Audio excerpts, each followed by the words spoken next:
Hello friends, আমি পায়েল। আমার channel পাঁচমিশালি রান্নাবান্নায় তোমাদের সবাইকে ওয়েলকাম। আজকে আমি তোমাদের সাথে একটা এঁচোড়ের রেসিপি শেয়ার করব। চলো তাহলে দেখে নেওয়া যাক। প্রথমে আমি এঁচোড়টাকে সুন্দর করে কেটে ধুয়ে নিয়েছি। এবার একটু নুন দিয়ে এটাকে ভালো করে একটু সেদ্ধ করে নেব।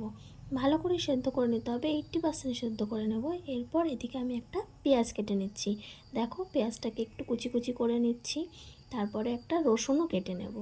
তারপরে এক টুকরো আদাও দিয়ে নেব, আদাটাকেও কুচি কুচি করে কেটে নেব। চলো দেখতে থাকো তাহলে।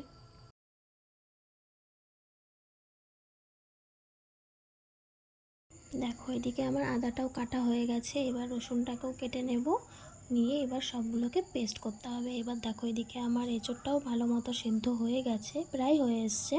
এরপর আমি আদা, লঙ্কা, রসুন, জিরে, পেঁয়াজ, টমেটো সবগুলোকে পেস্ট করে নেব।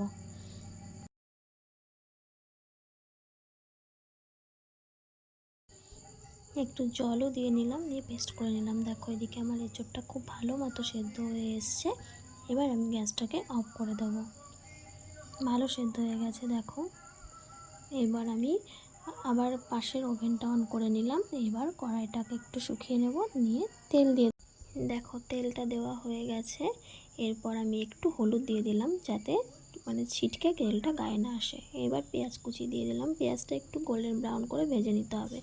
একটু জিরেও দিয়ে দিলাম, দিয়ে পেঁয়াজটাকে এখানে আমি ভালো করে এবার ভাজাভাজি করে নিচ্ছি।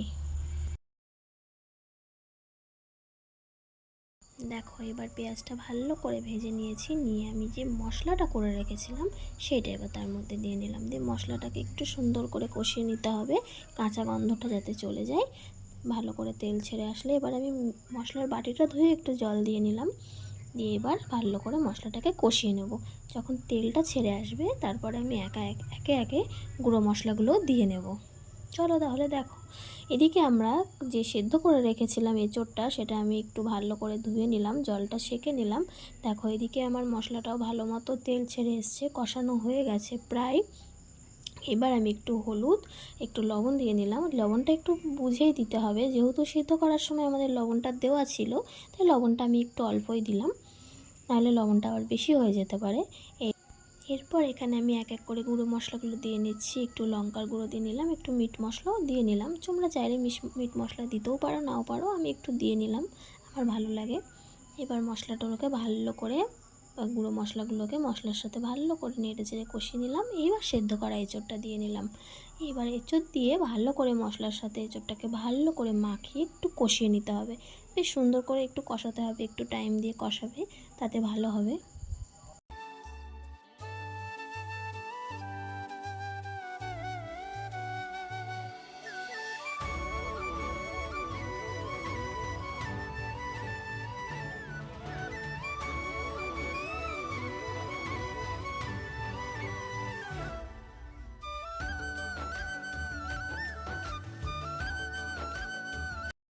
দেখো, এখানে আমি বেশ অনেকক্ষণ ধরেই ভালো করে কষিয়ে নিলাম, আলু টালু সব সিদ্ধ হয়ে গেছে। এরপর আমি একটু জল দিয়ে নিলাম, যতটুকু ঝোল তোমরা রাখতে চাও। আমি একটু গামাখাই করবো, তাই বেশি একটা দিলাম না, অল্প একটু জল দিয়ে নিলাম। দিয়ে এটাকে ঢাকা দিয়ে দিলাম, এটা কিছুক্ষণ ফুটতে দেবো। দেখো কি সুন্দর কালার এসেছে না, সুন্দর হয়ে ফুটে গেছে ঝোলটা। এবার আমি একটু নাড়াচাড়া করে নিলাম।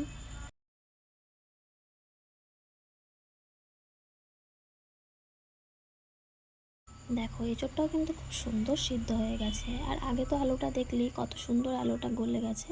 ব্যাস, এবার কিন্তু আমাদের প্রায় রান্না হয়েই গেছে।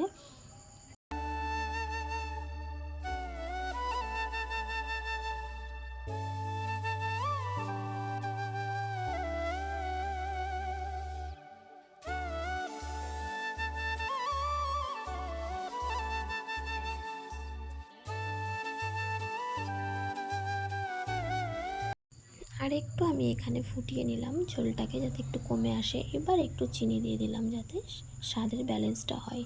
তোমরা চাইলে দিতেও পারো, কিন্তু আমার মনে হয় চিনি দিলে একটু স্বাদটা ভালোই আসে, তাই আমি একটু চিনি দিয়েই করি। দেখো, এখানে ভালো করে একটু নাড়াচাড়া করে নিলাম। অলমোস্ট আমার হয়ে এসেছে। এইবার উপর থেকে একটু ঘি ছড়িয়ে দিতে হবে, তাতে সেন্টটা খুব সুন্দর হবে। এবং একটু গরম মশলা দিতে হবে। আমি এখানে সানরাইজের শাহি শাহি গরম মশলাটা ইউজ করেছি। এবার গরম মশলাটা দিয়ে একটু 5 মিনিট চাপা দিয়ে রাখতে হবে যাতে সেন্টটা না চলে যায়, তাহলেই বাস রান্না ডান।